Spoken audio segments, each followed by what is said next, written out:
Our third scripture reading is Hebrews chapter 12, verses 1 through 3. Therefore, since we are surrounded by so great a cloud of witnesses, let us also lay aside every weight and the sin that clings so closely, and let us run with perseverance the race that is set before us, looking to Jesus, the pioneer and perfecter of our faith, who for the sake of the joy that was set before him endured the cross, disregarding its shame, and has taken his seat at the right hand of the throne of God. Consider him who endured such hostility against himself from sinners, so that you may not grow weary in your souls or lose heart. This is the word of the Lord. Thanks be to God. Today is the last message in our 8-part sermon series looking at our famous Tiffany windows. Today is also All Saints Sunday and our last Sunday before a presidential election and the conclusion of our 24-hour, make that 25-hour, prayer vigil.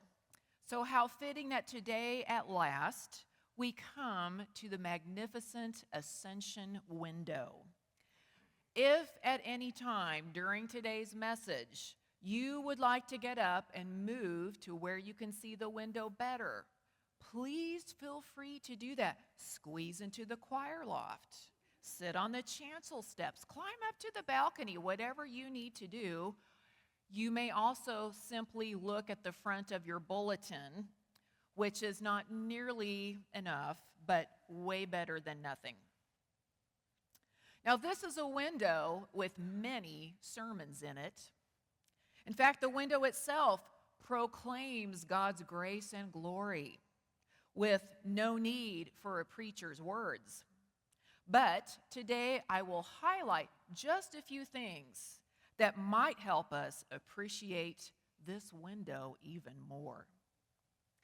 And the first thing is in the very act of looking. Anyone who has worshiped here more than a few times knows that this window can look radically different from one minute to the next. Even people who have been worshiping here for decades will tell you that the brilliance of this window can still catch us off guard, that we keep discovering new shades of blue and purple in the sky of the window, depending on the position of the sun at any given moment. One Sunday morning a few years ago, the sun shining through the Ascension window lit it up so spectacularly that we had to stop and get up and go stand by the Disciples' Hall entrance, because that is the single best vantage point, and look at the window. I bet we see even more in all of our windows than Louis Comfort Tiffany did himself, because he made them, but we live with them. We worship with them. And their beauty has played a part in shaping our faith. The more we pay attention, the more we notice. I've already mentioned that as I've spent time intentionally looking at these windows as part of my preparation for this sermon series over the last couple of months, I've seen things I never noticed before, like Matthew's hand still gripping the money box, and the realization that neither Jesus nor John are wet in the baptism window. And even though I've now led hundreds of worship services with the Ascension window right in front of me, there are things that I never saw before until I climbed up the balcony a couple weeks ago and took a closer look. There truly is incredible power in the simple act of paying attention, which is why the authors of Hebrews says, look to Jesus, the pioneer and perfecter of our faith, who for the sake of the joy that was set before him endured the cross. He says, consider, that is, really look at and think about and ponder him who endured such hostility against himself from sinners, so that you may not grow weary in your souls or lose heart. How easy it is to lose heart when people seem ready to cut family members out of their lives because of how they vote. When neighbors feel like enemies. When our loved ones don't get better. When problems don't get solved. And when our churches grow smaller. How vital it is that we look to Christ, not politicians, not the internet, not our favorite news channel, not even the religious experts.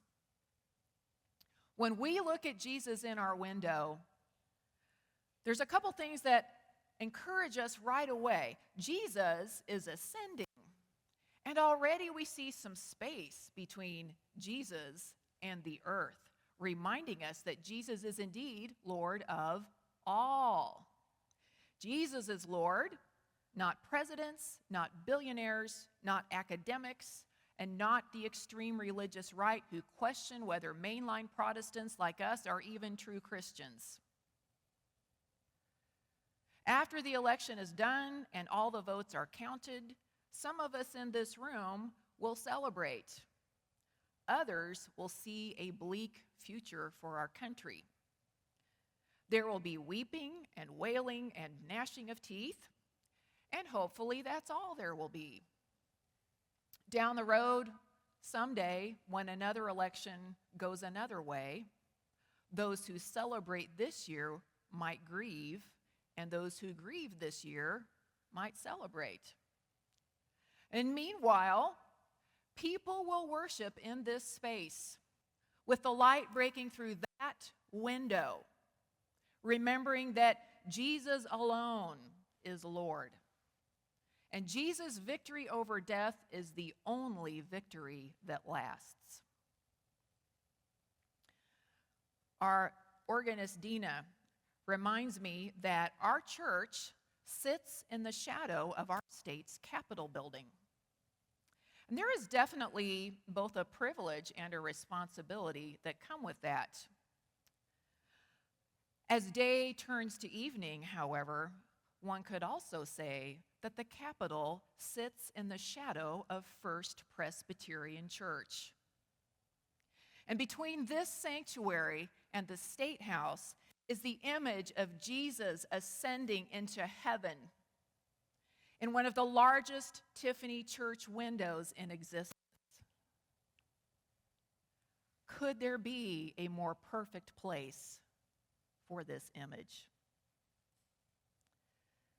I wonder if worshiping regularly in a space that is dominated by the ascension has helped us be a more unified congregation, because not every congregation is. We do not agree on everything politically in here, and we do care about politics, but we do not let it divide us. This week I was thinking about the way that the choir and the worship leaders get to face this glorious window week after week as the congregation faces the front. And not that this isn't also lovely, it is. I used to think that was incredibly unfair. And then all of a sudden it hit me. Maybe, as one who preaches, I have been the one that needed it the most. When I was younger, I always thought I would be a far more challenging, prophetic, and edgy preacher than I turned out to be. Now I find I'm generally always seeking words that bless and build up and unite. And I wonder if maybe one of the reasons for that is that every week I am facing a window that reminds us how Jesus is Lord over all the earth. And as I mentioned earlier, even after 10 years of worshiping facing this window each week, there are things I never noticed until I really stopped and looked. What struck me when I climbed up the balcony and got really, really close was the people. The people down below. They are not just there as a backdrop for the glorious image of Jesus ascending into heaven. There is a lot going on down there. As we look, I count 5 people on the left and 7 on the right. You can barely see the face of the 7th person on the far right of the group, up behind the highest person, but he's there. Some of them look like they could be women. The striking thing about the people is that each of them is doing something different. Nobody's doing the same thing as anybody else. Some are kneeling on the ground, clasping their hands and looking down with reverence, as if the glory of God has brought them to their knees and the splendor of Jesus ascending into heaven is just too much for human eyes. Some are kneeling and looking straight up at Christ. Some are standing looking up. Some are standing looking down. Some are standing and looking across the space where Jesus had last touched the ground towards the group of people on the other side of a little crater that Jesus seems to have left behind. Some of the people are holding on to each other. One of them over here on the left in the purple headpiece has her eyes either closed or looking down, and she has both her hands kind of flung out in front of her, with her cloak flying out behind her as if she had just made some very energetic movement of some kind. And I'm not sure what that's about, but I've concluded that maybe she was trying to grab onto Jesus and keep him from leaving. And then the man next to her has his hand gently on her arm as if to say, "It's okay. It's okay." And another thing to notice is that even though each person is responding differently, they're all huddled close together. Each individual is doing their own thing while staying connected to each other. What a great image for this church or any church. What a great reminder that each of us responds differently to Jesus, and that's okay. We can each be our own authentic selves while still staying close to each other. We can let our differences enrich instead of divide. We can be Democrats, Republicans, or unaffiliated. We can be those who love to clap in worship, and all you diehard fans of silence, that's okay too. Young and old, urban and rural, cat lovers and dog lovers, meat lovers and vegans, KU and K-State, Jesus Christ is Lord of all. Let us together look to him and take heart. He has already won.